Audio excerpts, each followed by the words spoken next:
भारतीय दंड संहिता और उससे जुड़े 2 कानूनों के स्थान पर नए कानून लाए गए। भारतीय न्याय द्वितीय संहिता, भारतीय नागरिक सुरक्षा द्वितीय संहिता, भारतीय साक्ष्य द्वितीय संहिता विधेयक को लोकसभा ने पारित कर दिया है। और इस चर्चा को जवाब देते हुए गृहमंत्री अमित शाह ने कहा कि नए कानूनों का उद्देश्य दंड के साथ साथ न्याय सुनिश्चित करना है। देश में आपराधिक कानूनों को बदलने वाले 3 ऐतिहासिक विधेयकों भारतीय न्याय द्वितीय संहिता 2023, भारतीय नागरिक सुरक्षा द्वितीय संहिता 2023 और भारतीय साक्ष्य द्वितीय विधेयक 2023 को लोकसभा ने पारित कर दिया। मंगलवार को शुरू हुई चर्चा का विस्तार से जवाब देते हुए गृहमंत्री अमित शाह ने कहा कि यह विधेयक गुलामी की मानसिकता को मिटाने के मोदी सरकार के संकल्प का हिस्सा है।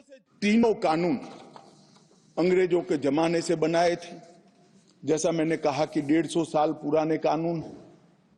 मोदी जी ने प्रधानमंत्री बनने के बाद गुलामी की मानसिकता और गुलामी के सारे चिन्ह इस देश में से जल्दी मिट जाए और नए आत्मविश्वास के साथ महान भारत की रचना का रास्ता प्रशस्त हो, इस पर आग्रह रखा।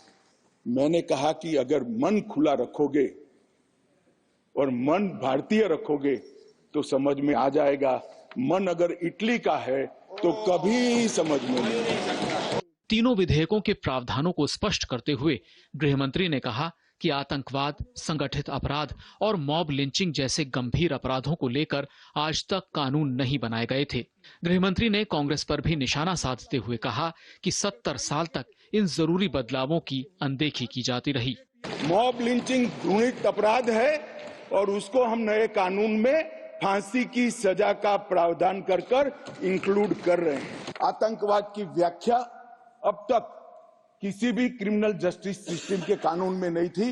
पहली बार मोदी सरकार आतंकवाद को अब व्याख्यायित करने जा रही है, जिससे इसका कोई लूपहोल्स उठाकर आगे फायदा न ले पाए। गृहमंत्री अमित शाह ने कहा कि राजद्रोह कानून औपनिवेशिक शासन के हितों की रक्षा के लिए बनाया गया था, जिसे भारतीय न्याय संहिता में जगह नहीं दी गई है। राजद्रोह को देशद्रोह में बदलने का काम। पहले राजद्रोह की व्याख्या थी, मैं आगे डिटेल में बताऊंगा। राज से मतलब शासन था, भारत नहीं था। किसी भी राज्यकर्ता के खिलाफ कोई भी कुछ बोलता था तो इसके पर अपराध राजद्रोह का कानून लग जाता था। हमने व्यक्ति की जगह देश को रखा है। व्यक्ति की टीका ये लोकतंत्र का सबसे अच्छा लक्षण है और देश को नुकसान करने वाले को कभी बख्शना नहीं चाहिए, ये दृढ़ता भी इसमें है।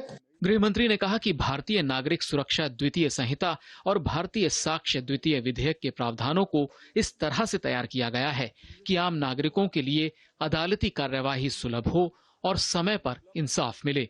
इलेक्ट्रॉनिक रिकॉर्ड को हमने दस्तावेज की परिभाषा में शामिल कर दिया है।